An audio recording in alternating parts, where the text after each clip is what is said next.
Là, c'est le retour un peu de politique. Pour les gens qui n'ont pas suivi les épisodes précédents, on va aller vite parce que là, c'est l'été, on a envie d'être heureux de parler de trucs rigolos. Vous inquiétez pas, on va regarder des trucs rigolos. Mais là, c'est intéressant de voir ce qui est en train de se passer. On s'était arrêté sur une méta où la primaire était annulée et tout le monde allait être candidat de son côté. À partir du moment où le PS a décidé de faire une primaire dans son coin avec Glucksmann et le PS, globalement, c'était foutu pour les écolos, etc., etc. Et je rappelle que Cassandre nous a expliqué que Marine Tondelier allait être candidate, que ça y est, la primaire était morte, que c'était fini, que Marine Tondelier, globalement, respectait le consentement de la gauche et que ça y est, elle avait compris. Et non, Marine Tondelier reharcèle la gauche par SMS pour essayer de convaincre de faire sa partouze dont personne n'a envie. Voilà, sa partouze électorale. Mais attends, encore ? Dans une grande lettre. Je vais la lire. La lettre. Donc ça, c'est un courrier adressé aux responsables de chaque parti. Socialiste, PCF, LFI, Place Publique, Debout, l'après-génération, Génération Écologie, blablabla. Attends, c'est quoi ? Ensemble sur nos territoires, UDB et RPS, c'est quoi ça ? Aucune idée, pas envie de savoir. Qui sont ces gens ? Ok. On les baise. 1, 2, 3. Cet été cataclysmique restera dans les mémoires. Des vagues de chaleur successives ont frappé nos villes et nos villages avec une intensité mortelle. Le fait qu'elle va se servir de la canicule comme argument pour faire la primaire, c'est quand même osé. En fait, des gens sont morts cet été.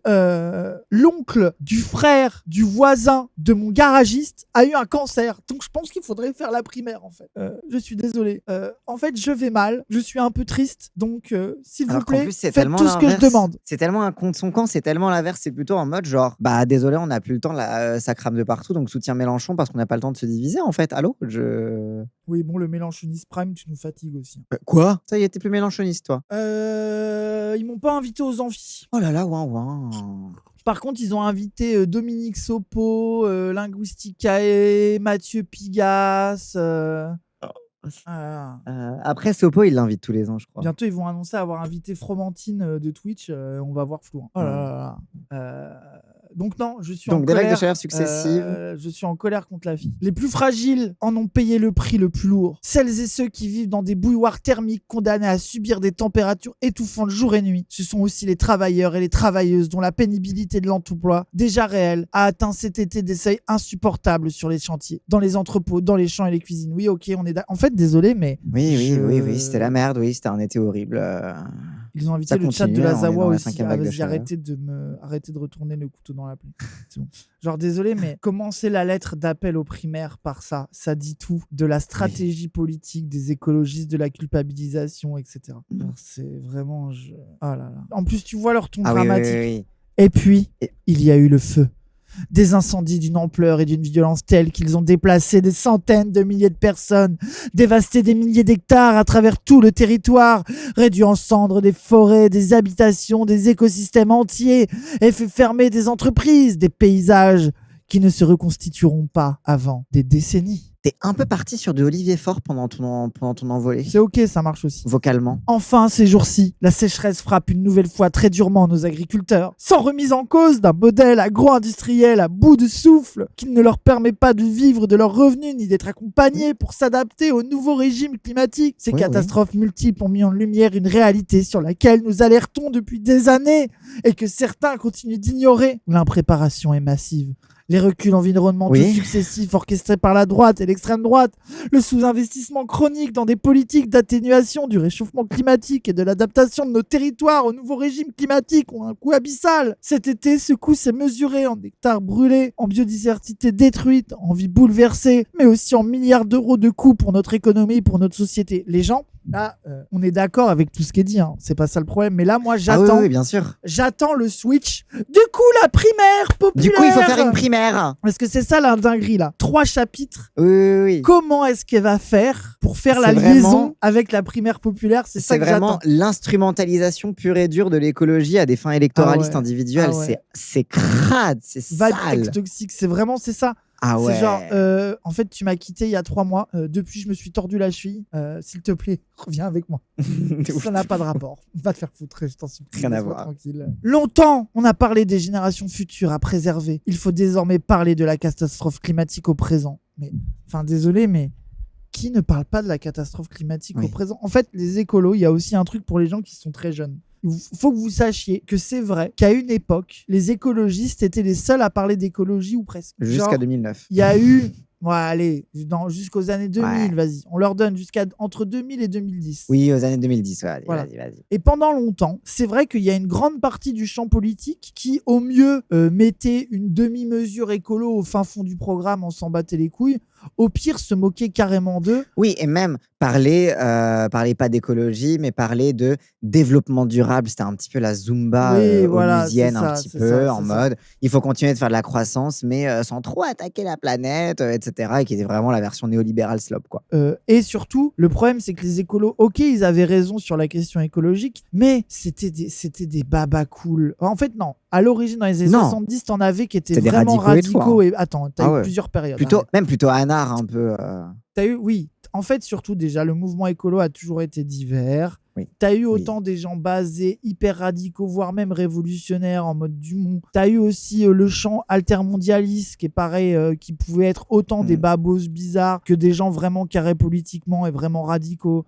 Comme t'as eu, désolé, tout ce qui a découlé sur le capitalisme vert slope de merde, ou des trucs beaucoup plus féminins sacrés, machin. Ouais. Tu vois, et je veux dire, oui, voilà, Noël Mamère, il était déjà dans le parti. Bon, ça a jamais été un ultra révolutionnaire non plus, tu vois, faut pas. Oui, et puis Dominique Cohn-Bendit, Voynet, qui était était chez les Verts, qui a fait la pire candidature, elle a jamais été d'extrême gauche. Et c'est ok, tu vois, genre, c'est pas pour. Oui, En il fait, était c'est de droite. que le parti a toujours été divisé entre une aile plus de gauche, une aile très capitaliste, un milieu très développement personnel, féminin sacré, pile matcha, enfin pas matcha, ça existait pas, tu vois, très libéral, quoi. Pile boulgour, dev perso, un peu babos. Il y a aussi l'antinucléaire qu'on oublie, tu vois, Oui. très lié, et aussi le côté un peu Très lié au mouvement activiste climat, Greenpeace. Oui, c'est ça. Même pas que, qui était beaucoup hérité des mouvements pacifistes aussi, hein, des mouvements pour le désarmement global, etc., qui étaient, eux, on va dire, les plus marqués à gauche, parce que plus liés, du coup, aux autres mouvements plus tenus par le PCF, comme le mouvement de la paix, etc., quoi. Bref. Oui. Tout ça pour dire, parce que là on a parlé longtemps, tout ça pour dire que jusque dans les années 2000, ces gens, ok, on peut dire qu'ils étaient un peu les seuls à en parler. Du coup, ça fait 30 ans qu'ils essayent de nous faire croire que c'est les seuls à parler d'écologie. Oui. Ça fait 30 ans que tu as cette Zumba d'un parti inutile, rempli de débiles dont tout le monde se branle, où ils essayent de nous faire croire que c'est les seuls à dire ces trucs-là. Je n'en peux plus. Oui, parce qu'entre-temps, l'écologie a été captée, en premier lieu par Mélenchon, avec l'écosocialisme, notamment quand Martine Billard et d'autres Merci, anciens Cocoline, des Verts merci beaucoup. ont rejoint Martine Billard et l'autre, j'oublie tout le temps comment elle 16 ans, s'appelle, Corinne non, Morel 30 ans. Darleux, qui ont rejoint le parti de gauche et qui ont aidé à développer notamment l'écosocialisme, etc., en France. Ensuite, en fait, au fur et à mesure des campagnes, comme à chaque fois dans les débats, les interviews, tu avais toujours un peu une question sur l'écologie. Ça a fait que différents partis s'en sont saisis différemment. Donc, l'écologie libérale est rentrée dans le logiciel des libéraux. L'écologie, un peu plus sauce dem est rentrée dans le logiciel du Parti socialiste, etc. Et les micro-politiques prétextes ont commencé à être mises en place par les différents gouvernements successifs. Donc, ce qui fait que les écolos, qui étaient tiraillés entre une aile plus libérale, une aile plus à gauche, un machin, et puis les plus gauchistes qui s'étaient déjà barrés au parti de gauche ou alors dans les mouvements intermondialistes, etc. À partir du moment où le discours écologique est devenu un petit peu une préoccupation quand même majeure en France, du coup, ELV n'a plus servi à rien, puisque ces contradictions étant résolues, puisque ils ont servi tous les gens à qui incarnaient ces contradictions étaient dans les autres partis. Ils ont servi à faire tampon entre la fille et les plus SOSDEM, etc. C'est ça, c'est qu'au final, c'est devenu en fait. Tona qui dit ma mère, c'était l'aile gauche, c'était un des premiers à avoir parlé de racisme systémique et aussi il a fait un des premiers mariages gays, il me semble. Tona qui nous drague sur Noël ma mère. Non, les gars, quand même. C'est le premier à avoir marié des PD, soyez gentils. J'adore. Putain, il a essayé de nous convaincre comme ça, c'est grave. Mais oui, non, mais ma mère, je disais pas que c'était le pire gars, je disais que c'était pas. Il a pas très bien c'était fini. pas un mec d'extrême gauche non plus. Genre, c'est ça que je voulais dire. Mais oui, sur l'Europe, c'est un. Je suis d'accord avec toi que il est moins pire qu'un De Rugy ou même Voynet ou qui était plus aile droite, quoi. Donc, c'est pour dire qu'il y avait sur la sécurité. C'est pour dire qu'il y avait un spectre politique, quoi. Mais oui, je suis d'accord que je pense que Noël ma mère, c'est un bouffon, mais c'était pas le pire du pire non plus. Est-ce que LFI est pas anti-nucléaire pour draguer ELV? Non, LFI est anti-nucléaire par héritage justement de cette aile gauche des Verts. Par héritage antimilitariste, par héritage de cette partie-là, un peu plus, de cette vision un peu plus anarcho en fait de la planification écologique, comme quelque chose qui doit se faire d'une façon régionalisée et pas avec l'appui de la grande puissance de la défense, quoi. Ouais. Ma mère Donc, était vraiment écolo-politique, je l'ai connue. Mais attends, parce que moi ma mère, pour moi, ça reste un mec qui a quand même très amont, quoi. Moi, je me rappelle, en 2017, il avait fait des discussions avec Mélenchon et son seul argument, c'était « Oh là là, t'es trop robespierriste. Et moi, j'aime pas le centralisme. Et du coup, je vais soutenir Benoît Hamon parce que t'aimes trop Robespierre, ce genre de conneries. » Non, mais en fait, oui, peut-être ma qu'il mère, était c'est mieux juste à que... l'époque, mais mais j'ai l'impression qu'il a mal vieilli, quoi. Comme beaucoup d'anciens gauchistes un peu anards, il s'est senti plus à l'aise avec les libéraux qu'avec les socialistes. Ouais, je te parle de Tu bien parles bien avant avant de ces ces Zumba. ouais, c'est donc vrai. il a mal vieilli. Et oui, et il a fait Ouais. un morceau qui est premier degré stylé. Une sorte de bossa un peu au port d'une Ah oui, c'est piscine. vrai, tu me l'avais fait écouter. Il est un peu stylé, le morceau. Mm. Il a mal vieilli. Ouais, voilà, c'est ça. Il est ok. Bon, mais en tout cas, en fait, tu vois que le parti, en fait, tu peux trouver plein de gens chez les Verts qui, à une époque, ont parfois été des gens vraiment radicaux et qui ont vraiment apporté des choses à la politique, et que t'as aujourd'hui des tondeliers et des bolos complètement débiles politiquement qui continuent à croire que la gauche devrait les écouter et faire à leur manière parce que il y a 30 ans, ils ont été un peu en avance sur quelque chose, c'est pas possible. En fait, c'est Alors ça qui qu'ils sont me met en même pas colère. au niveau Bref. des gens qui étaient il y a 30 ans dans leur Mais parti, continuons quoi. à lire, parce que là, je rappelle les gens, Ouais. pour les gens qui arrivent. On a 4 paragraphes d'emphase sur « il y a des incendies ». La catastrophe climatique arrive en mode vraiment Oui, hyper la planète catastrophiste. Tout ça pour faire un lien sur « s'il vous plaît, il faut faire la primaire populaire et que Marine Tondelier soit la candidate de toute la gauche ». Et donc, on note le degré d'indécence de faire croire que la solution pour sauver le monde, c'est la primaire populaire. Longtemps, on a parlé des générations futures à préserver. Il faut désormais parler de la catastrophe climatique au présent, en mode personne n'en parle au présent. En parallèle de cet été dantesque, le taux de pauvreté en France métropolitaine a atteint en 2024 son niveau le plus élevé jamais mesuré, avec près de 10 millions de personnes en situation de pauvreté selon l'INSEE, qui fait également état d'un accroissement des inégalités. Alors Marine, tu peux aussi inclure les Outre-mer là-dedans, hein. T'inquiète, ils ont jamais été aussi pauvres non plus. Ouais, mais les Outre-mer, ils ont pas voulu, ils ont voté pour faire de l'exploitation de leur sol. Donc ils sont anti-écologistes, donc on n'aime pas ces salles sauvages là. Ouais, c'est vrai. On les aime pas, ceux-là. Dans un contexte de retour des impérialismes, et alors que les figures de l'international réactionnaire ne se cachent même plus de vouloir influencer les résultats des élections en France, la compétition entre les oligarques de la tech s'emballe. Ça, c'est le chapitre, là, désolé, mais là, au moins, je trouve ça ultra red flag. C'est que tu vois vraiment que c'est le chapitre pour draguer les insoumis. Oui. Genre, avant, rappelle que les Verts, sur la question sociale, ils sont aux abois. Rappelle que il y a 1 an ou 2, la grande position sociale... Université d'été 2024. La grande position sociale de Marine Tondelier, c'était « Faisons la guerre à la pauvrophobie ». Ils avaient fait, à leurs universités d'été 2024, 2023 ou 2024, ils avaient fait une table ronde. Comment inclure les personnes issues de milieux populaires dans le mouvement des écologistes. Non, mais la pauvrophobie, déjà... Il fallait qu'ils fassent une table ronde avec que des bourges. Dont Jadot, je crois, en plus, qui était dans la table ronde, je sais plus, il faudrait que je retrouve le programme, pour se demander comment est-ce qu'on fait pour inclure des prolétaires dans notre mouvement, quoi. Moi, je déteste les pauvres, je vous le dis, je veux qu'il y en ait plus, je les hais. Yes, en self-hate maxing.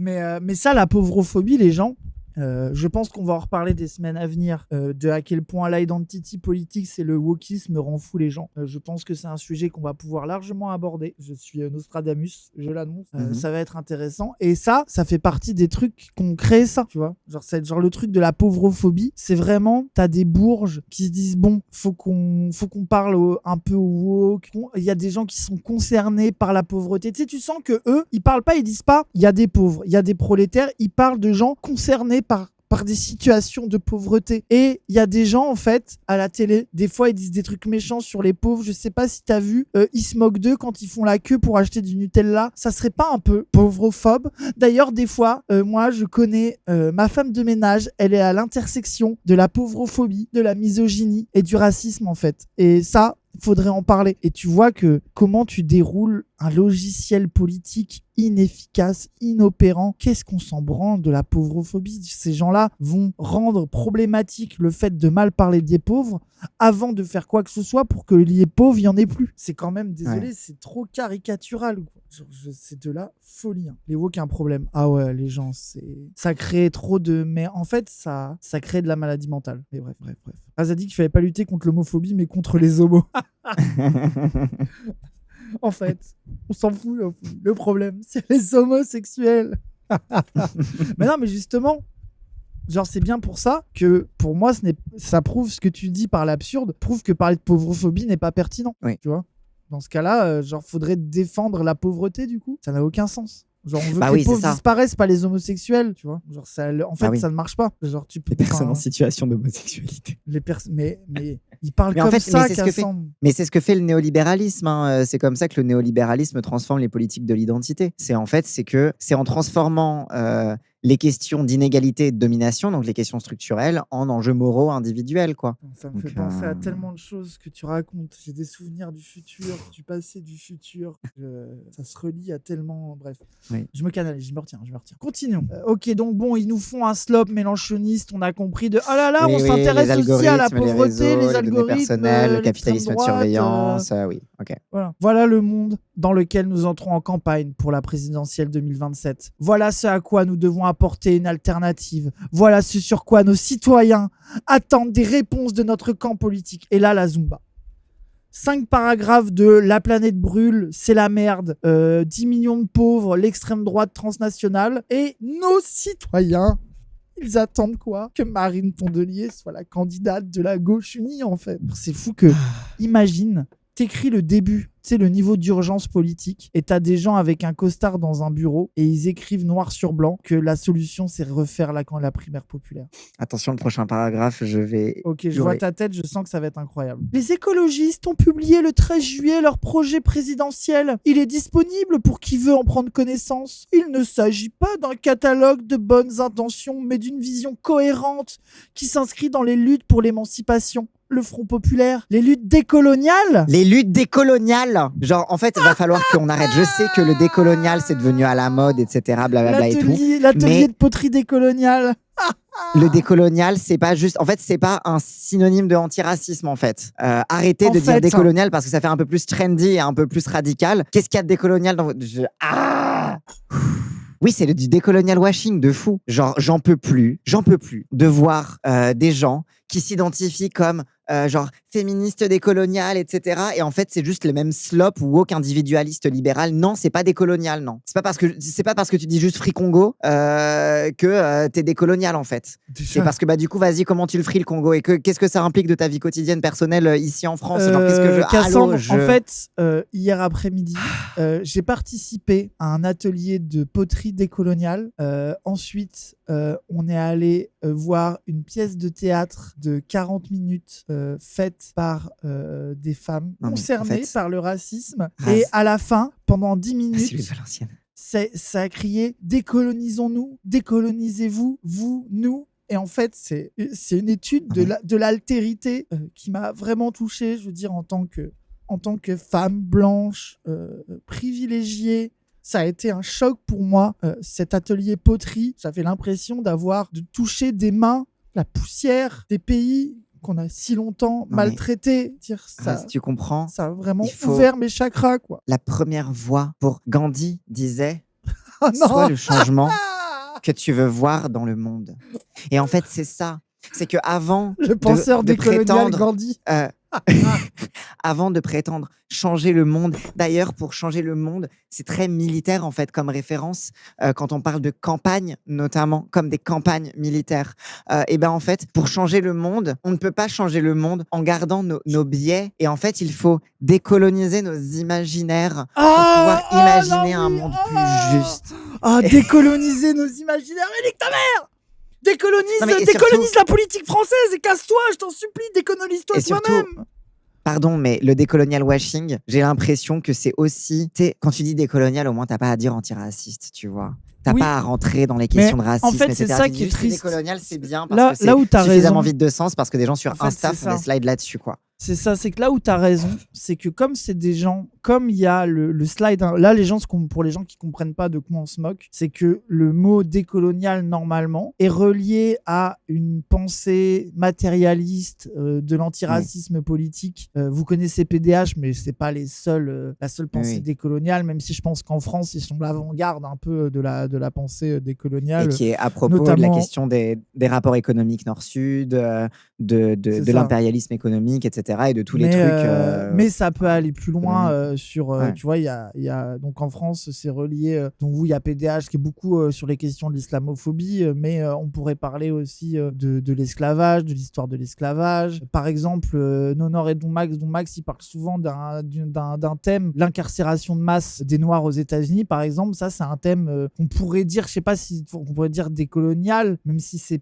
plus, je crois que c'est plus dans les race studies ou je sais pas, dans leurs termes universitaires, vous irez voir Nonor et Don Max ou Black Studies, mais en gros, genre, pour dire genre que ça soit décolonial ou pas, c'est des sujets politiques matériels, complexes, structurels, qui vont très loin et qui sont, tu vois, même je vous encourage, là il y a Tona dans le chat à aller voir avec Wissam.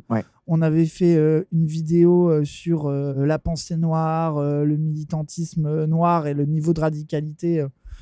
Genre, en gros, c'est pas faire un atelier poterie pour décoloniser les imaginaires et de machin, quoi. C'est un sujet qui est bien plus sérieux que ça, quoi. Et en fait, ce qu'il faut comprendre, c'est que là, nous, ça choque parce que je pense qu'il y a pas mal de gens dans ce chat, peut-être, qui se sont un peu intéressés aux pensées décoloniales un peu radicales. Mais en fait, ils font ça pour tout. Genre, je pense que, par exemple, des altermondialistes radicaux, quand ils voient ELV dire le mot altermondialiste, je pense qu'ils s'arrachent les cheveux aussi. Tu vois, je pense qu'ils sont aussi altermondialistes qu'ils sont décoloniaux chez ELV. Et en fait, c'est ça qui est dangereux avec ce parti, c'est que on voit plein de gens dire « Ah, mais quand même, ils sont moins pires que le PS. Ah, mais quand même, parce que justement, ils font des Zumba comme ça. De quand même, ils se disent décolonial. Quand même, ils se disent altermondialiste. Regarde, il y a le mot impérialiste marqué dans leur truc. Ah, regarde, ils parlent du queer, ils parlent de... Et en fait, ils font que voler des mots de gens qui sont bien plus radicaux qu'eux et qui travaillent pour essayer de les instrumentaliser et faire croire qu'ils sont dans une certaine radicalité, tu vois.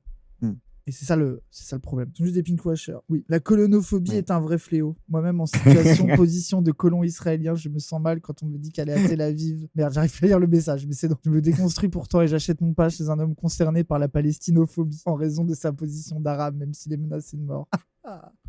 Mais désolé, mais le truc d'atelier de poterie décoloniale, je vous jure qu'ils font ça. C'est vraiment leur imaginaire. Oui, parce que ça devient un truc individuel. C'est du développement, pour eux, l'antiracisme. Développement personnel, oui, c'est du développement personnel pour que des blancs qui s'en sont battus les couilles toute leur vie puissent se déculpabiliser, en fait. C'est ça, on reste aux blancs qui découvrent qu'ils sont blancs et qui savent pas quoi faire de leur culpabilité, quoi. Ils sont en mode vraiment oh merde, je viens d'apprendre pour le racisme, c'est terrible. C'est ça. Voilà, quoi. Genre, c'est l'effet PDH, ils ont démocratisé le terme. Du coup, si tu veux faire bien, tu le places à la gauche blanche et toujours au top. Bah oui, c'est ça. C'est juste que, bref. Vas-y, attends, fais traduire en français. Clic droit. Je veux lire. Nous considérons que la céramique contemporaine comme faisant partie du concept de céramique élargie. Un concept qui amplifie et élargit son champ d'études et se décolonise ainsi de la tradition historique qui réduit la formation du céramiste à l'unique voie professionnelle. Cette démarche renvoie également au précepte historique issu du savoir ouest européen qui, implanté en Amérique latine dès la colonisation espagnole, ont marqué la production de l'enseignement. En fait, c'est qu'il y a un vrai truc. C'est que la colonisation, en effet, a détruit des modèles d'artisanat,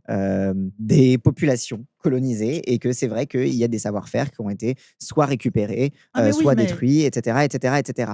Mais sauf que ce n'est pas c'est de la poterie en faisant, c'est pas en faisant en tant que blanc qui vivent dans le premier monde, dans le monde du Nord, c'est pas en tant que blanc de faire de la céramique comme le faisaient les Amérindiens, comme le faisaient c'est pas en faisant ça que tu vas décoloniser quoi que ce soit. Genre, c'est ça, ce truc. Mais oui, mais en fait, les gens, la vérité, c'est que genre... Parce qu'il y a plein de trucs sur l'artisanat. En fait, c'est passionnant d'étudier l'artisanat traditionnel. Ça existe vraiment, la poterie décoloniale. Mais oui, les gens, en fait, des fois, je pense que vous croyez qu'on fait des blagues. Mais non, en plus, la vérité, je veux dire, par exemple, quelqu'un qui serait céramiste et qui se poserait des questions de en quoi certaines pratiques traditionnelles ont disparu et comment les réutiliser, les adapter à un mode de production plus actuel, c'est pas inintéressant. Mais ce qu'on moque... plus que même le concept en soi de poterie décoloniale, c'est que ELV, t'inquiète que tous les jours, ils vont faire des ateliers poterie décoloniale. Par contre, quand il faudra parler de droit au retour, là, tout de suite, ils vont décolonialiser beaucoup moins rapidement. Là, on va tout de suite revenir à oulala, vous allez vous calmer tout de suite. Tu vois, genre les poteries, oui, rendre les terres aux Palestiniens, va falloir commencer à se calmer. Et c'est ça qu'on pointe, tu vois, plus que la poterie décoloniale en soi. Si t'as quelqu'un qui est autiste de la poterie et qui par ailleurs est antiraciste et qui, tu sais, c'est un peu un intérêt spécifique, ça pourrait même être intéressant, tu sais, parce que c'est de la pratique artistique, de la pratique culturelle, tu vois, comme sur la danse, comme sur plein de sujets, il n'y a pas de problème. Mais en fait, il faut toujours se méfier de comment les libéraux comme EELV capturent des questions, soit des pratiques individuelles, soit simplement un autour artistique, esthétique de la poterie, de la danse, du vêtement, regarde, on a ramené atelier sur l'histoire de la wax ou j'en sais rien, tu vois. Genre ça, c'est si tu fais ça et que à côté t'es pas solide sur le franc CFA et que t'as rien à dire sur le sujet, en fait, désolé, t'es une arnaque. Ça veut dire que il y a en fait, désolé, je pense que il y a quand même beaucoup de gens qui vont préférer que tu t'en foutes des questions de poterie décoloniale, mais que t'aies un discours solide sur le français que la France insoumise a pas forcément par ailleurs. D'ailleurs, je le fais. Oui, bien sûr. Je fais le procès à ELV, mais on pourrait le faire aussi à la mais tu vois, mais typiquement, la France insoumise ne se prétend pas décoloniale. Elle se prétend antiraciste, mais elle se prétend pas décoloniale, par exemple. Oui. Et aussi parce que je pense que les gens qui font le programme de l'AFI savent ce que ça veut dire décolonial, quoi. Non, mais en plus, les gens, enfin, là où je blague, en fait, il y a aussi, en parlant El Famoso premier concerné, combien de meufs ou de mecs qui sont concernés, que ça soit noir, que ça soit arabe, que ça soit n'importe quelle culture minorisée et fétichisée par les blancs de gauche, qui, du coup, se retrouvent à gratter des moyens de survie comme ça, tu vois, un truc de, à un moment donné, c'est aussi le slob de je vais vous vendre mon atelier de poterie décoloniale, et ben tu sais, même en survie, tu te retrouves à vendre à des blancs de ELV une initiation de 2 heures aux techniques de poterie décoloniale. Tu vois, il y a un truc de même les El Famoso premiers concernés peuvent nourrir tu vois, tu sais, même le truc de décolonisons le dance floor, qui est un truc qui est un peu à la mode, qui a des trucs intéressants sur la question du racisme dans le milieu de la musique électronique, mais en même temps, les gens qui mènent ça, par exemple, ils sont tous ultra propales, mais moi je pense que ELV vont les inviter pour parler du fait qu'il faut plus de meufs racisées au platine. Par contre, à nouveau, si ça parle de droit au retour ou de trucs radicaux, mais même pas que ça. Ça va même beaucoup moins intéresser, quoi. Non, voilà, même pas que ça. Si ça parle de rave party, si ça parle d'ouverture de la nuit, genre rien que tout ça, même si tu restes sur le logiciel, juste purement sur la question de la culture et de la musique, bah très bien, mais dans ce cas, genre vous voulez décoloniser la culture, commencez par faire en sorte que les gens aient des conditions matérielles d'existence, faire en sorte que tout le monde puisse justement en vivre, etc. Et en fait, tu sais, genre il y a le droit au retour, les gens. C'est que les Palestiniens puissent récupérer les terres et les habitations qu'on leur a volées. Et Wissam, il en parle souvent, il dit un vrai clivage idéologique entre la gauche blanche ou la gauche molle et des militants plus solides sur le sujet, c'est la question du droit au retour. Et si tu considères que les Palestiniens et les Palestiniennes ont le droit de récupérer les possessions qu'on leur a pris, quoi. Et tu remarques souvent que les gens les plus slide Insta, EELV, poterie décoloniale, le droit au retour, ils en ont jamais entendu parler, et ça à la limite c'est normal, peut-être que t'es pas formé sur le sujet, mais quand tu commences à leur parler de ça, tout de suite ça va être en mode mais attends, mais je veux dire, il y a des gens qui vivent à ces endroits-là, c'est un problème. Mais parce qu'ils ont conscience que ça implique une conflictualité, et du coup le fait de réduire le décolonial entre guillemets à de la pure consommation esthétique, ça leur permet d'évacuer la conflictualité profonde qu'il y a dans la décolonisation. Bah oui, la décolonisation, ça se fait pas en un jour, tout gentil, etc., etc. Il y a eu des guerres civiles pour ça, genre, je sais pas, genre. Bref. Oui, il y a de la violence en face, quoi, parce qu'il y a un système colonial qui va se défendre. Et les gens, je vois des gens, la FI, ils sont pour le droit au retour. Enfin, les gens, la FI n'est pas exempt de ces critiques-là, mais honnêtement, c'est les seuls qui travaillent sur la solution à un État, par exemple.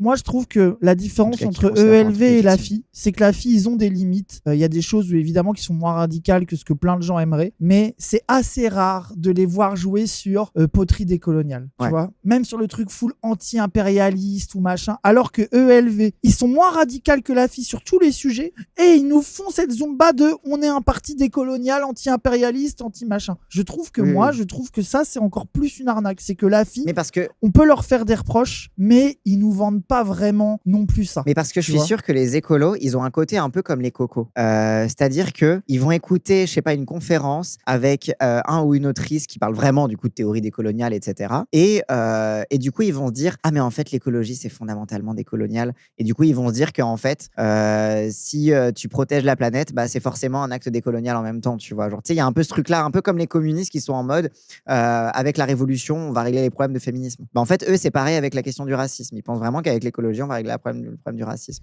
Et que du coup, ça leur permet Ouais, de pas c'est s'y ça. intéresser vraiment. Ce programme dessine le pays que nous voulons construire. Une France qui engage une transition écologique ambitieuse et juste pour gagner la bataille du climat, qui redistribue les richesses, qui réinvestit massivement dans ses services publics, qui protège les libertés, garantit l'égalité réelle entre toutes et tous, qui inscrit dans son avenir une Europe plus solidaire, plus démocratique, Déjà ça. qui défend le droit international et construit activement la paix aux portes de l'Europe et dans le monde.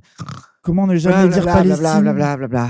Ouais. Déjà, toi, par exemple, pareil, genre, une Europe plus solidaire et plus démocratique. Tu vas m'expliquer ce que c'est, comment tu fais dans les institutions européennes, avec des institutions européennes sous perfusion de libéralisme autoritaire, Van der Leyen, etc. Comment t'arrives, t'es Marine Bolos-Tondelier, et t'es là en mode, bon, allez, aujourd'hui, on va être plus démocratique. Est-ce qu'on pourrait pas faire une Europe féministe et décoloniale, s'il vous plaît? Sinon, c'est problématique. Sinon, c'est par contre, problématique, on va parler en de fait. Frontex. C'est pas OK. Oui, voilà, c'est ça. Ouais. Genre, c'est... Mais si, ou alors, on va faire Frontex. S'il vous plaît, est-ce qu'on pourrait pas les transporter dans des véhicules électriques, en fait? OK, ramener les migrants chez eux, mais ça pollue, en fait. Ils en seraient tellement capables. Bref. Alors, ce programme est sur la table, comme les vôtres le sont ou le seront bientôt. Nous sommes prêts à en discuter et à trouver les convergences qui doivent pouvoir nous rassembler pour cette élection cruciale. 8 mois nous séparent du premier tour. Ce délai n'est ni un confort ni une excuse à l'inaction. En 2027, le résultat de l'élection présidentielle pourrait faire basculer l'Europe dans l'inconnu, en menant au pouvoir une présidente d'extrême droite et son projet assumé de discrimination raciste. Ah ça y est, là on va parler de racisme. De hiérarchisation entre les citoyennes, son climato-scepticisme, sa remise en cause de l'état de droit et son entreprise méthodique de banalisation d'idées réactionnaires. Alors là on n'est plus sur la banalisation, Mareuse. Un sursaut collectif est nécessaire pour éviter ce choc sans retour, avant que les positionnements ne se figent, c'est déjà figé, avant que les logiques d'appareil l'emportent sur les logiques d'intérêt général. Mais l'intérêt général de quoi? Bref, nous vous adressons ce courrier aujourd'hui parce que nous croyons que ce sursaut est encore possible. Bah croyez, qu'est-ce que tu veux que je te dise? Crois. Les écologistes ne seront pas le bulletin de vote qui offre la victoire au Rassemblement national. Jamais. Bah très bien, Ah bon? retirez-vous. Bah attends, mais parce que là, les gens, attendez. Là, attends, c'est important. Les écologistes ne seront pas le bulletin de vote qui offre la victoire au Rassemblement national. Quel est le sous-entendu? Il y a deux sens Quel à ça. bulletin de vote? Parce que les gens, juste vite fait, Soit- pour les gens qui n'ont pas la data, attends, vite fait, après je te laisse continuer. Ouais, vas-y. On lui a dit, du coup, est-ce que vous retirez votre candidature? Parce que, évidemment, quand tu vois ça, on dirait presque qu'elle sous-entend qu'il se retire. Et elle dit non. Oui. Genre, elle dit la question, c'est plutôt pourquoi est-ce que ça serait nous? Donc, sous-entendu, la primaire. Ils osent plus dire la primaire parce qu'ils sont trop ridiculisés, mais c'est ce que ça veut dire. Toujours des injonctions, c'est tout. Il y a deux sens à on sera pas le truc. C'est soit on se retirera, on ne fera pas de division, du coup, il faut faire une primaire, mais si la primaire se fait pas, on fera pas la division. Soit de dire, vous ne nous blâmerez pas, vous ne pourrez pas nous blâmer, parce Oui, qu'on parce aura que nous, demandé on a correctement. C'est ça. Donc il y a un petit peu deux sens, et t'as l'impression, moi je le lis de plus en plus dans un sens de on se dédouane par avance, le fascisme arrivera, et en fait ce sera pas notre faute parce que c'est vous qui avez pas voulu faire la primaire. Ouais, t'as raison. Oui, c'est ça.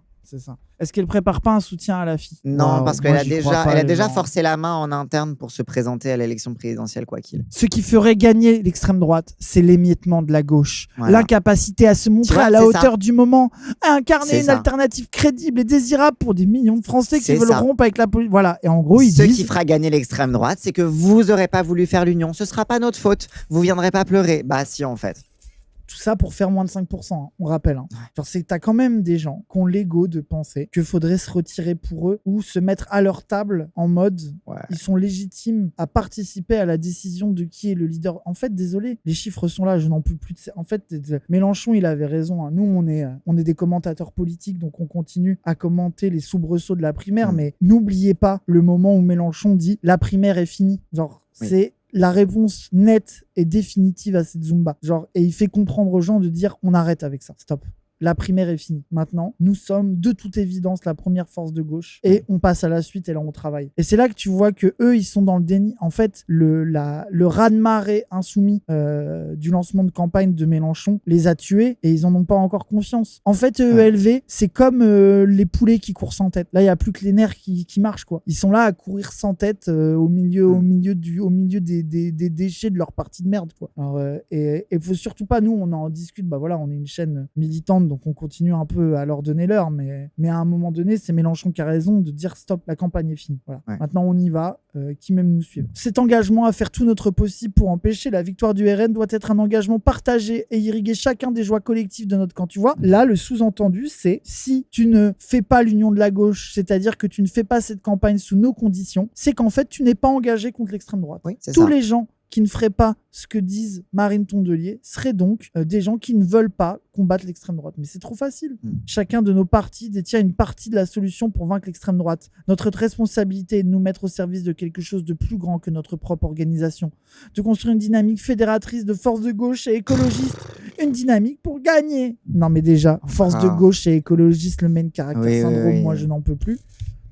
Genre, c'est surtout encore ridicule, le encore copium. Une lettre ouverte de 2 pages. Vous vous rendez compte Est-ce que vous vous rendez compte de la pollution que c'est, tous les mails que vous avez envoyés pour nous faire chier avec votre lettre ouverte de merde? Pas très écolo tout ça. Hein. C'est une folie. Hein. Tous les ans, elle fait la même. Mais là, maintenant, c'est devenu... Là, depuis le début de la campagne, c'est tous les mois. Une fois par mois, on a une lettre ouverte de « Ça y est, c'est le moment. Il faut s'unir, en fait. » Et surtout, le truc de mettre au service de quelque chose que plus grand que notre organisation. Mais en fait, c'est vous, tout est plus grand que votre organisation. Ce n'est pas notre problème. Non, vous n'êtes pas plus grand que l'organisation de la France Insoumise. C'est vous qui devez vous mettre au service de quelque chose que plus grand que votre organisation. La seule force capable de peut-être gagner des élections et ça va être dur. Je veux dire, déjà, ça va être dur pour nous. Mais alors vous, qu'est-ce que vous venez nous casser les couilles ? Genre, on va déjà assez galérer à passer au second tour comme ça et à gagner le second tour. On va pas non plus se mettre des bâtons dans les roues en voilà quoi. Genre, la France Insoumise, il s'allie assez avec des abrutis finis pour pas se rajouter EELV derrière. Il y a assez de bozos comme ça qui traînent dans le bordel. Oh là là. Non, on peut plus. On récupère 3 écolos et 2 cocos. On dira qu'on a fait l'union et le récit de Tondelier sera mort. Mais en fait, il est déjà mort. Non, mais non. Ça y est, le récit de Tondelier ne sera jamais mort. En fait, elle continue. En fait, il faut imaginer que c'est un conte, un mythe qu'elle raconte. Et en fait, tant qu'elle continue de le raconter, le récit sera toujours vivant. C'est de l'ordre de... On parlait de poterie décoloniale tout à l'heure. C'est de l'ordre de la performance artistique. Voilà. C'est ça. Et surtout, en fait, le récit, pour moi, il sera jamais mort parce qu'il continuera de le dire, comme l'a dit Cassandre. Oui. Mais surtout, il est mort. Là, c'est du déni. Genre, par exemple... Ce qui montre ça, c'est que là, ils disent plus « organisons une primaire, préparons une plateforme pour réunir les forces de gauche et choisir son candidat ». Ils ont tellement perdu de terrain que c'est devenu juste une incantation large, tu vois, une dynamique. Voilà, genre, ils ont tellement plus le rapport de force, ils se sont tellement fait fermer la porte au nez sur la question des primaires qu'ils disent même plus le mot. Parce qu'ils savent que c'est trop ridicule. En fait, au bout d'un moment, quand tu réclames quelque chose en boucle et que ça n'arrive jamais, ça devient évident que personne te respecte. Et du coup, là, ils ont arrêté de réclamer la primaire populaire en espérant que les gens ne voient pas que personne ne les respecte. Et donc, du coup, ils sont simplement dans des sortes d'incantations pour essayer de préserver les quelques centaines de milliers de bourges qui continuent d'être fans d'eux, quoi. Genre, c'est... Genre, voilà, quoi. Genre, c'est... Ça va juste flop. Bah oui, c'est juste finito. Et c'est pour ça que vraiment, genre, c'est une sorte de soubresaut. Je vous dis, un poulet sans tête qui continue à courir. Je vois pas meilleure image que celle-là à propos de ELV, quoi. Un poulet aux OGM sans tête qui continue à courir, c'est quand même ironique. Hein. Voilà. Donc bon, qu'est-ce que faire de ça? En fait, il y a un truc, moi j'adore analyser les prises de parole et les trucs de Marine Tondelier parce que ce parti me fascine, parce qu'il m'énerve et ça me fait rire. Mais tu vois, qu'est-ce qu'on fait de ça, quoi? Qu'est-ce qu'on fait de cette merde? Bah, il est vraiment, c'est vraiment emblématique du déni, quoi, de la notion de déni. Apparemment, il y a une autre version de la tribune. Tu peux me la renvoyer qui est plus carrée au niveau de la mise en page. C'est plus carré, ok. On n'en fait rien. Comme le PS des anguilles qui crèveront jamais. Bah oui, non, mais je suis d'accord. Hein. Tiens. C'est la meuf dans Belgiodetro, son mari est un zombie et qu'elle croit qu'il est toujours vivant. Oui. Oui, de fou, oui, c'est tellement ça. Vas-y, c'est bon, je te l'ai envoyé. Le caractère syndrome d'érotomane. C'est vrai, hein. C'est une érotomane de l'union de la gauche, quoi. Elle veut pas lâcher ça. Hein. Et surtout, là où elle est érotomane avec l'électorat, là où vous avez raison, c'est qu'elle est persuadée que l'électorat l'aime. Oui, c'est ça. Elle en est convaincue. Rappelle quand elle disait en sortie de manif, je suis formelle. Quiconque ne fera pas l'union et ne sera pas au sein de la primaire populaire sera puni par les électeurs et finira derrière à gauche. Au moment où l'élection se lance, c'est tout l'inverse qui se passe. Le niveau de déni, et moi je pense qu'elle y croyait, le niveau de déni, vous imaginez, t'es persuadé que l'intégralité de l'électorat de gauche est d'accord avec toi et veut faire la primaire. Vous imaginez le milieu dans lequel ils évoluent pour réussir autant à s'auto-convaincre de trucs faux. Genre c'est quand même impressionnant. Genre, je sais pas si on se rend compte de la folie. Du coup. Alors, vas-y, on finit vite fait sur l'entretien de Marine Tondelier. Comme ça, on clôt l'arc de Marine Tondelier. Après le refus du PS de participer à une primaire ouverte, la patronne des Verts maintient sa candidature, mais assure se battre pour l'union. Vous avez traité certains ministres de pyromanes pendant les méga-feux. Était-ce vraiment approprié au regard du contexte ? Non, mais regardez à quel point le journaliste qui offre un frisson de radicalité. Marine Tondelier, elle est là. Hey, je les ai choqués, hein. J'ai dit à un ministre qu'il était pyromane. Ça, c'était quand même vraiment un super élément de langage avec ma veste verte. Tout le monde va s'en rappeler. Là, on voit que je suis vraiment une meuf tellement radicale, meuf badass, baddie engagée. Ah, le jour où elle va découvrir, elle va être tellement élevée de façon ça. Bref. Ouais. Les écologistes ont travaillé de longue date à un plan complet de lutte contre les feux de forêt et nous sommes, à ma connaissance, les seuls à en avoir présenté un cet été. On pue le pâté ou... Non mais attends. Allô ? Elle pense que la France insoumise n'ont pas d'idée pour les feux de forêt. Vous vous en battez les couilles, vous ne savez pas quoi faire. Je pense que vous êtes paralysés face à cette situation. Ça fait combien de temps ? Ça fait 20 ans que vous préparez le programme de transition de planification écologique. Et surtout qu'on n'a pas présenté de plan de lutte contre les feux de forêt. Mais oui, là où vous avez raison, le petit à ma connaissance. Hop. À ma connaissance, non mais... À ma connaissance. En fait, c'est que oui, quand tu fais exprès d'ignorer tout ce que fait la France insoumise parce que ça t'arrange pas, bah oui, le champ de tes connaissances est assez pauvre, en effet, oui. Mais c'est vrai qu'il faut pas faire de pauvrophobie, donc... Les gens, c'est une folie. Hein. Pendant ce temps-là, j'en ai entendu certains proposer comme seule mesure un renforcement des sanctions contre les pyromanes, comme si c'était le seul problème. Ça m'a mise en colère. Et toujours. Alors, attention, quand Marine Tondelier est en colère. En fait, regardez à quel point t'as toujours revient le truc personnel de je suis colère. Ça m'a scandalisé. Tu vois, la mise en scène de sa personne comme le témoin de sa pertinence politique, tu vois. Genre, mais je trouve que Marine Tondelier est un très bon cas d'étude de la politique de l'identité au sens néolibéral. C'est-à-dire que, genre, vraiment le truc où les sensations intimes et personnelles deviennent la preuve définitive des effets de système. Et en fait, c'est plus l'individuel qui permet de mieux comprendre les effets de système, l'individuel devient le point d'arrivée du système. C'est-à-dire que c'est au nom de l'individu qu'il faut lutter contre le système et non plus au nom du collectif, parce que tout est transformé dans des micro-signaux de colère, d'angoisse, d'anxiété, de machin, etc. Attends, c'est hyper compliqué ce que tu as dit. Est-ce que tu peux réexpliquer pour un débile avec une métaphore simple ou un truc simple ? Parce que là, c'était trop compliqué. Moi, je suis trop débile, moi. La politique de l'identité, c'est tu pars de ce qu'une identité t'informe sur le monde pour mieux comprendre le système et libérer tout le monde. Tu parles de l'individuel pour aller au collectif. Ouais. Par exemple, un hétéro, il serait en mode « Ah là là, je viens de découvrir que ma prostate me fait jouir 100 fois plus que quand je me branle. C'est urgent que le monde se mette un doigt dans le cul. » Et donc, à partir de ton expérience du doigt dans le cul, tu te mets à militer pour libérer les gens de l'hétérosexualité et que tout le monde se mette des doigts dans le cul. Tu pars de l'expérience individuelle de l'orgasme prostatique pour militer pour les droits des homosexuels en général. On va dire ça comme ça. Non, c'est pas exactement ça. J'adore qu'on doite le cul. Merci les gens. Voilà.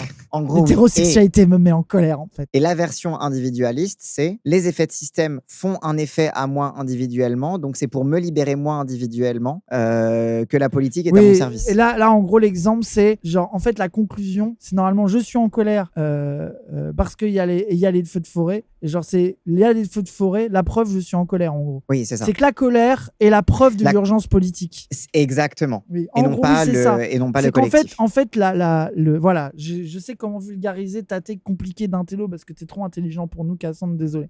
C'est que, en fait, là où tu vois la puissance du concernisme et de la politique de l'identité, c'est que la preuve ultime qu'il y a une urgence écologique, c'est pas la forêt qui crame, c'est qu'il y a une femme en colère, en fait. C'est ça. Et que là, ça prouve bien que, et bien sûr, les gens qu'on suranalyse, on en fait des caisses sur juste une petite phrase dans un article, mais en fait, commencez à observer les libéraux de gauche un peu woke et vous allez voir à quel point c'est un pattern de omniprésent, de mise en scène de l'individu, de la singularité qui est toujours centrale dans toute prise de position politique et que surtout une position politique qui ne serait pas reliée à une condition intime n'existe pas et n'est pas légitime. François Ruffin, il a une façon de faire ça en se désituant lui-même. C'est-à-dire que quand il dit les Karine, les machins, etc., ça reste autocentré parce que c'est lui finalement le catalyseur de toutes ces individualités. Mais il y a toujours une individualité qui représente un sujet politique. Et c'est toujours Karine, par exemple. Karine. Et la Karine, c'est une personne.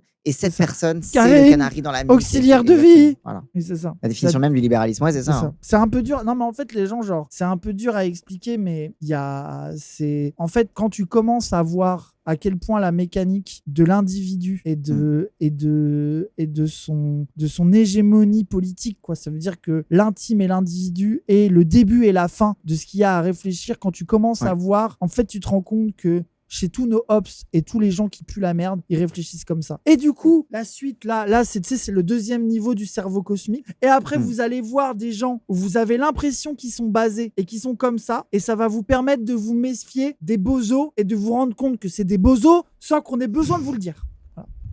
Je ne vise absolument personne. Ou alors, à la limite, ils sont altacoun, pas plus. Alors. Donc nous alertons, les responsables de cet été apocalyptique sont aussi celles et ceux qui ont annulé des commandes de Canadair, dit non à une base aérienne de sécurité civile permanente à Mont-de-Marsan, dénigré année après année les scientifiques et les rapports du GIEC, orchestré les multiples reculs environnementaux de ces dernières années. Et ce serait la faute des écologistes. Mais personne dit que c'est la faute des écologistes. Quoi Attends, je comprends pas. Non, mais je sais pas. Apparemment. Mais le même caractère syndrome, quoi. En mode, tout le monde dit que c'est notre faute. Personne dit que c'est votre faute. Attends. Si, j'imagine, oui, le RN, j'imagine, dit que c'est votre faute, mais qui écoute le RN sur ces questions-là. Vas-y, on lui concède. Mais même les électeurs du RN n'écoutent pas le RN sur ces questions-là. Le RN, oui, vas-y, on leur concède. Oui, vous avez raison. Oui, le RN, oui, pardon. On est trop... Non, mais des fois, peut-être qu'on est trop en pierre avec les écolos. Nous alertons depuis des années sur le fait que ce genre d'été arriverait puis deviendrait la norme. Comme dans une enquête policière, nous avons parfois l'impression d'être les témoins gênants du crime climatique en cours. Ceux qui ont tout vu, qui savent exactement pourquoi, comment, à cause de qui, et dont il faut donc se débarrasser. Le même caractère syndrome. Mais voilà, tu vois, c'est ça, on y revient. Folie. Ok, d'accord, le RN dit que c'est la faute des écolos, mais ils sont en mode « Nous sommes ceux qui pouvons sauver la planète et on veut nous tuer !» Non, Les pompiers réclament davantage de moyens et prévoient une large mobilisation fin septembre. Que doit faire l'État ? Protéger celles et ceux qui nous protègent est une responsabilité nationale. Le financement de la sécurité civile est inchangé depuis plus de 20 ans. Les moyens humains et aériens sont insuffisants. Les personnels épuisés. Oui, vraiment. Heureusement qu'il y a Marine Tondelier pour expliquer ça. Il y a pas, mais je pense que même en fait, désolé, mais même le PS doit dire ça. Alors, qui n'est pas d'accord pour dire que c'est une dinguerie il faut qu'on ait deux Canadair, des pompiers. Tout le monde a dit ça. Même les macronistes, ils ont dit ça. Oui, genre, je veux dire, désolé, mais t'es censé être l'avant-garde de l'écologie. Et voilà le truc que tu nous sers. Il n'y a pas assez de moyens. Bah merci, on avait remarqué, tout crame. Et il n'y a personne, il n'y a pas le matériel et il n'y a pas les moyens humains. Bah oui, on l'avait remarqué, merci. Alors que le Beauvau de la sécurité civile devait répondre aux enjeux réels des pompiers, rien n'a bougé depuis qu'il a eu lieu en 2024. La première chose à faire est d'inscrire enfin ces conclusions à l'ordre du jour du premier conseil des ministres de la rentrée. Oui, bon, on est d'accord. En fait, tu vois, genre, c'est pas des positions où il y a un désaccord. C'est simplement en permanence de la banalité politique, en fait, Marine Tondelier. L'été dantesque que nous avons connu va-t-il modifier certaines de vos approches sur la climatisation, notamment le fait qu'elle soit fait embarquer sur un débat sur la clim. La clim. C'est trop drôle. Hein. Nous n'avons jamais été contre la climatisation, mais elle ne fait pas une politique climatique et n'est pas une solution miracle. Elle n'empêchera ni les feux de forêt, ni les cultures de brûler sur pied, ni les animaux d'élevage de souffrir et de ne plus pouvoir pâturer. Dans le plan d'adaptation aux fortes chaleurs que nous avons présenté en juillet, nous proposons qu'elle soit déployée en urgence dans les services publics comme les écoles et les hôpitaux ou dans les EHPAD. Oui, c'est marrant, c'est qui d'autre qui avait dit ça Ah, Mélenchon, oui. Ah oui, c'est vrai. Mais rappelons aussi qu'il est indispensable que l'habitabilité de la planète soit enfin considérée comme la mère de toutes les batailles. Si on ne la gagne pas, toutes les autres n'auront malheureusement plus lieu d'être. Genre... Tu vois, genre sur le truc. C'est marrant, elle est courageuse mais pas téméraire. Hein. Elle ose pas dire que la climatisation n'est pas comme par exemple, comme a dit Mélenchon par exemple, que la climatisation n'était pas un objectif désirable. Elle dit l'habitabilité de la planète doit être considérée. C'est vraiment un langage presque technocratique. Après, il y a une Moi, je trouve qu'il y a une Zumba anti-clim à gauche, des fois, qui est complètement débile. Je veux dire, à un moment donné, c'est Hassanabi qui se moque de nous tout le temps sur ça. En mode, les Français, ils sont anti-clim de manière dégénérée. À un moment donné, je veux dire, de fait, va falloir trouver un moyen pour que les gens, ils crèvent pas de chaud chez eux. Et la clim fait partie des solutions.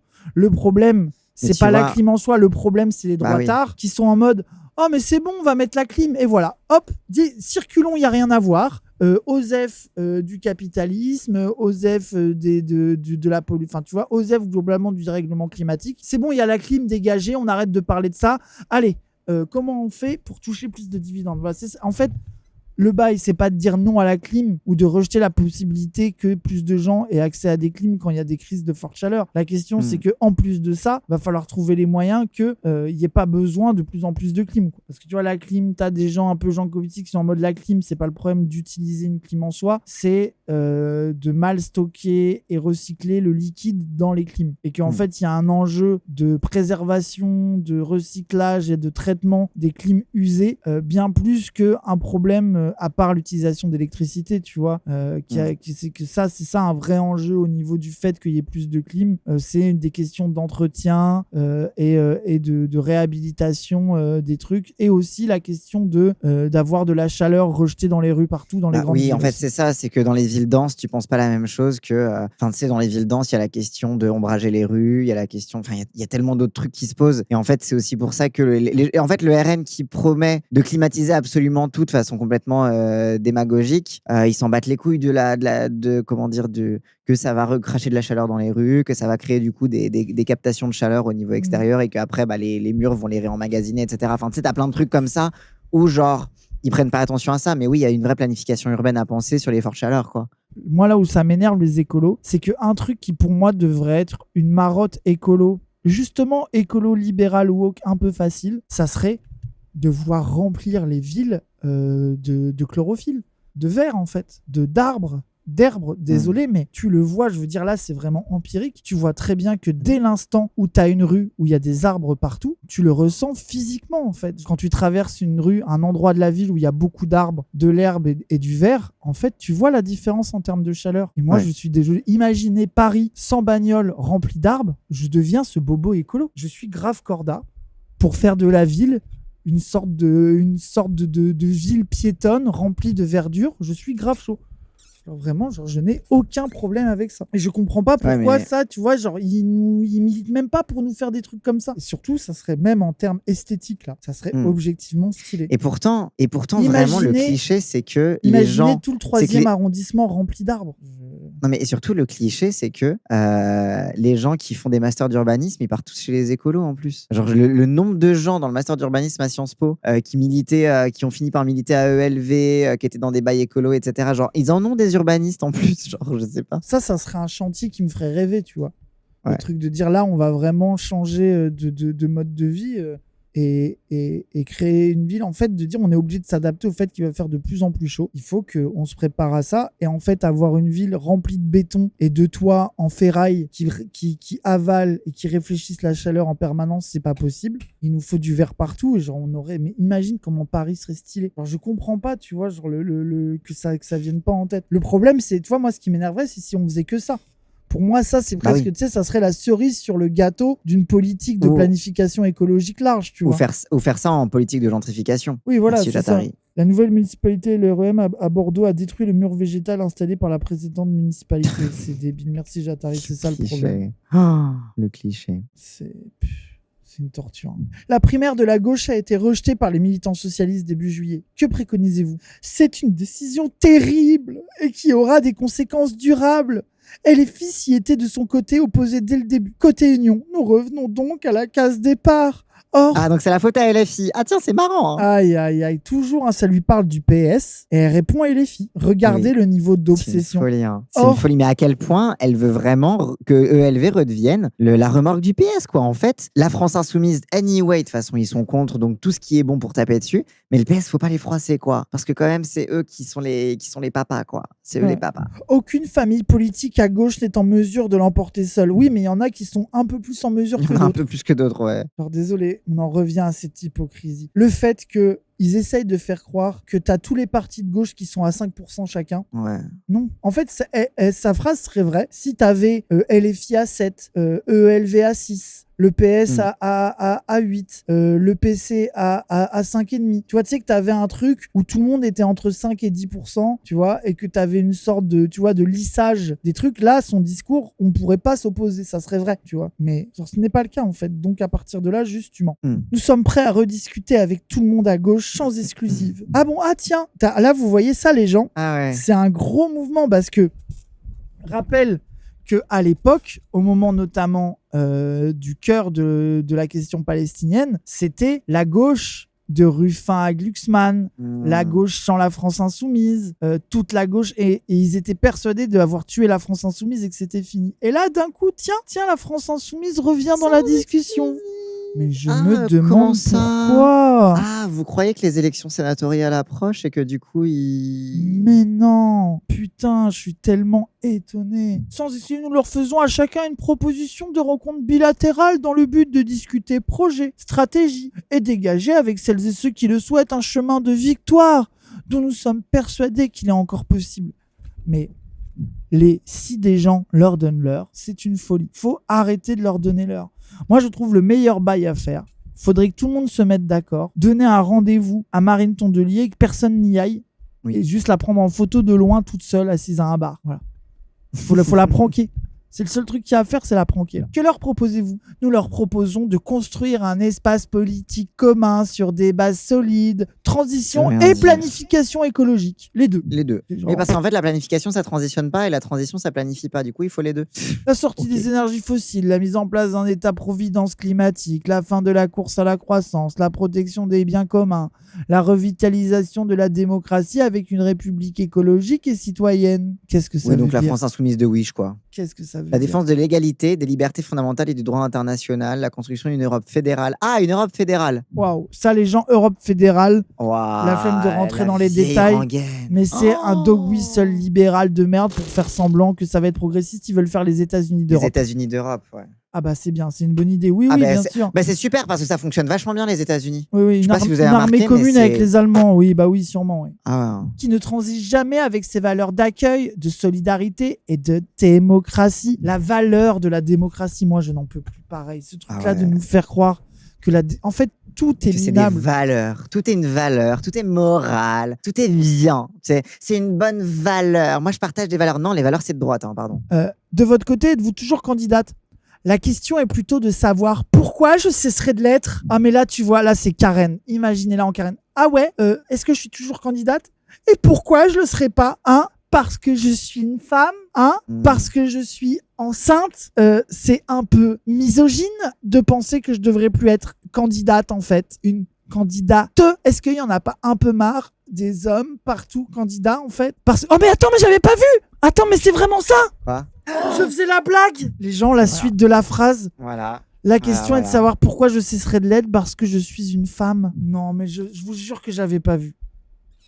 Je vous jure que non, mais c'est trop là, les gens, c'est trop. Elle est persuadée que les insoumis, les militants insoumis, ils sont tous woke, que leur problème, c'est que c'est une femme. Bah oui, vraiment. Tous les insoumis qui font la campagne de Mélenchon, leur problème avec toi, c'est que t'es une meuf. Ça me paraît évidemment, oui, c'est vraiment les discussions qu'il y a chez les insoumis. Le problème de Marine Tondelier, c'est que c'est une meuf. Bah oui, évidemment. Mais et ça, le pire, les gens, c'est que vous voyez, ça marche. On en parlait. Politique de l'identité, concernisme. Vous voyez comment faire taire la critique politique qu'on peut avoir. Si on dit à Marine Tondelier, retire ta candidature, soutiens Mélenchon, c'est parce que c'est une femme et qu'on veut pas d'une femme candidate. Et voilà. Comment arrêter la discussion. Voilà. On y revient. La politique de l'identité, quoi. L'identité comme point d'arrivée de toute politique, c'est que c'est une femme.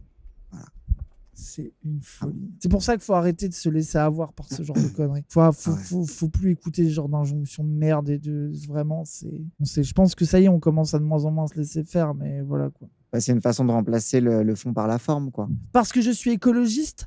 Parce que nous serions les seuls à rechercher l'intérêt général, nous proposons une méthode pour trouver une solution. À nos partenaires de s'en saisir, je le dis aussi. Mon bulletin de vote ne sera jamais celui qui fera gagner le Rassemblement national, mais répète les éléments de langage de sa lettre ouverte. Oui, bah bien sûr, C'est mais de toute façon, ridicule. l'interview est faite pour promouvoir et approfondir sa lettre ouverte, anyway. Donc, Ce serait contraire à toutes mes valeurs et à mon histoire politique. J'aimerais que chacun soit capable d'affirmer la même chose à gauche. Ce serait un bon début, quoi? Bah, Attends, mais là, il y a une attends, suspicion que des gens Mélenchon. votent le RN. Non, c'est pas ça. Mon bulletin de vote, le bulletin de vote Marine Tondelier. Et du coup, pourquoi le Genre, bulletin voter de vote... Tondelier. Oui, et Moi, pourquoi le alors, bulletin de vote Mélenchon serait plus pour le moi, RN? je peux le dire, hein, le bulletin de vote Mélenchon ne sera jamais celui qui fera gagner le Rassemblement national. Je peux même ajouter que c'est celui qui pourra le battre. En plus, je te jure que là, peut-être que je suis con, je ne comprends pas l'argument. Je n'arrive pas à comprendre en quoi, eux singulièrement... Non, mais si, c'est qu'en fait, si on fait pas l'union, ça fait gagner le RN. Et du coup, moi, mon bulletin, ce sera celui de l'union. Et du coup, faut que les autres, ils soient Non, mais capables de vu dire qu'il n'y aura que, pas je sais l'union, si pas, elle continue à mais se oui, il y aura pas- présenter, ça n'a genre aucun comme elle a sens. voulu l'union plus longtemps que les autres, et ben c'est moins pour le RN que... Ouais, bon, ça veut rien dire. Oui, je sais pas. Vous êtes enceinte, comment le vivez-vous? Je ne vous dirai pas que c'est de tout repos. Surtout arrivé à la 5e vague de chaleur en 3 mois, mais je suis loin d'être la seule femme enceinte concernée. Courage à toutes les autres. Je suis très bien suivie et tant que c'est raisonnable, je continuerai de faire campagne tout en portant, en plus du reste, les sujets de santé des femmes, de santé reproductive, de lutte contre l'infertilité, d'accès à la PMA et au DPIA. On m'en remercie chaque jour sur le terrain. Je sais pourquoi je le fais. En revanche, je ne m'aventurerai pas à faire des pronostics sur la date exacte de ma pause, ni de mon accouchement ou de mon retour. Je m'adapterai à la santé du bébé et à la mienne. Il y a des priorités, même en campagne présidentielle, et une équipe solide autour pour assurer l'intérim. Et tu vois, je suis désolé, mais la conclusion qui finit sur je suis une femme enceinte et je fais campagne. Le DPIA, c'est tellement... Tu vas expliquer après. oui, vas-y, j'explique après. Le truc, à chaque fois, je me rappelle quand elle avait annoncé qu'elle était enceinte, il y avait Elias qui était venu et qui était en mode mais les gens, elle va se servir d'arguments sur ça pour se faire aimer et comme argument concerniste à propos d'elle pour être en mode je suis enceinte, donc en fait je suis plus courageuse et donc en fait il faut me regarder, etc. Et on était en mode vas-y, on va être gentil, mais c'est la conclusion de l'article. C'est la conclusion de l'article de je suis enceinte. C'est quand même, tous les jours mais sur le parce que terrain. elle veut être la maman de la nation. Oui. C'est ça, oui, femme et mère avant tout. Ouais, c'est tellement. Bon, vite fait, le DPIA, vous voulez que je vous explique ce que c'est? C'est le diagnostic préimplantatoire pour les aneuploïdes. J'en ai entendu parler notamment. Alors, en gros, c'est quand tu fais une fécondation in vitro, donc pour une PMA notamment. C'est un diagnostic avant l'implantation du fœtus pour vérifier les anomalies chromosomiques. Alors, attends, le DPIA, en gros, c'est que tu mets un ovaire dans une fiole, tu mets un sperme dedans et après tu mets l'ovaire dans le ventre. C'est ça. En gros, les techniques de PMA, tu as l'insémination artificielle et la fécondation in vitro. L'insémination artificielle, c'est on t'insémine. Et la fécondation in vitro, on fait faire la fécondation dans un tube. Et après, on t'implante le truc fécondé dans le bordel. L'embryon qui est fécondé. Vas-y. Et du coup, le DPIA, typiquement, ça permet de détecter... Un ovaire, pardon. Un ovule, oui. L'ovaire, carrément. Un ovaire. Ça permet donc de détecter les anomalies chromosomiques, notamment les trisomies. Et du coup, ça permet de ne pas implanter, de savoir que tu n'implantes pas l'embryon, notamment s'il risque que la grossesse soit à risque ou alors ne réussisse pas, etc., etc. Sauf que, par exemple, donc aujourd'hui, le DPIA est interdit en France parce que c'est considéré comme une forme d'eugénisme. Et en fait, en gros, le diagnostic préimplantatoire n'existe que pour les maladies qui sont déjà connues et reconnues. Puisque, par exemple, il y a une anomalie chromosomique qui est d'avoir les chromosomes sexuels XXY, par exemple. Donc les d'intersexuation. Et du coup, le DPIA permettrait de dire, même si du coup c'est une grossesse qui n'est pas à risque d'avoir un enfant XXY, on pourrait très bien dire le diagnostic nous a montré que votre enfant ne serait pas normal. On peut très bien ne pas vous l'implanter. Et du coup, c'est quelque chose qui, sans des garde-fous très très très clairs ou alors sans tout simplement en fait mène à des sélections. La possibilité de renoncer à implanter doit être circoncis à des trucs très clairs. À des trucs très clairs qui mettent en danger la vie de la mère ou du bébé. Pas qui décide du degré de normalité de ton enfant. Oui, voilà, c'est ça. C'est que si tu risques de pas être très clairement un homme ou une femme, ça doit pas suffire à empêcher. Exactement. Le truc, quoi. Et on sait qu'à l'étranger, c'est utilisé. Circonscrite, oui. Circonscrit. Ah, vous faites exprès. Et on sait qu'à l'étranger, c'est utilisé. Moi, de toute façon, je suis contre la circoncision. C'est une mutilation. C'est utilisé pour éviter justement de faire naître des enfants intersexes. Alors, quand il s'agit d'anomalies, de variations chromosomiques, quand c'est des variations intersexes qui sont pas chromosomiques, ça se voit pas dans le DPIA. Mais ça pose des. En fait, parce que je dis ça. Pourquoi je vous explique ça et qu'il y a des questions éthiques. Je dis pas que le DPIA c'est mal en soi. C'est juste que dire je vais continuer à me battre pour l'accès à la PMA et au DPI-A, sans préciser, sans... En fait, ça demande une question éthique, cette question-là du DPI-A, qui va au-delà de dire ah c'est bien, je suis pour, il y a plein de femmes qui demandent ça. Genre non, ça implique des discussions beaucoup plus profondes que simplement c'est bien, je le mets dans mon interview, quoi. Globalement, s'il te ressemble, ça pourrait être une option par exemple. Bah, si on voit que ça peut créer un tome RSA, on peut poser des questions éthiques de est-ce que ça vaut le coup d'enfanter une deuxième personne comme toi. Je pense qu'on peut en discuter, tu vois. Exactement. Alors que si c'est un rase, je pense que là, faut même, tu vois, faut donner des privilèges à la mère, tu vois. Clonez-moi. Ah non, surtout pas.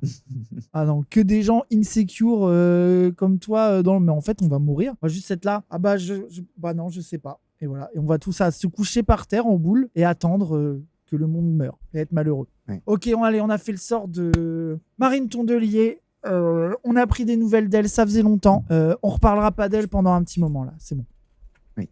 C'est bon. Merci Braixès. C'est fait en Suisse, seulement accepté si maladie génétique dans la famille et certains cas pour être sûr que la grossesse peut arriver à terme sans souci. Mais c'est assez bien encadré, ça peut pas être utilisé en mode oui je veux. Alors, attends. Alors, en France aussi, le DPI, le simple diagnostic préimplantatoire, existe en France pour les maladies connues de la famille. Le DPI-A, donc des aneuploïdes, donc des anomalies chromosomiques, est interdit. C'est trop compliqué. Moi, je suis d'accord avec toi, Tom. Moi, je pense qu'on fait partie des bébés qu'il faudrait pas faire naître vu qu'on comprend rien.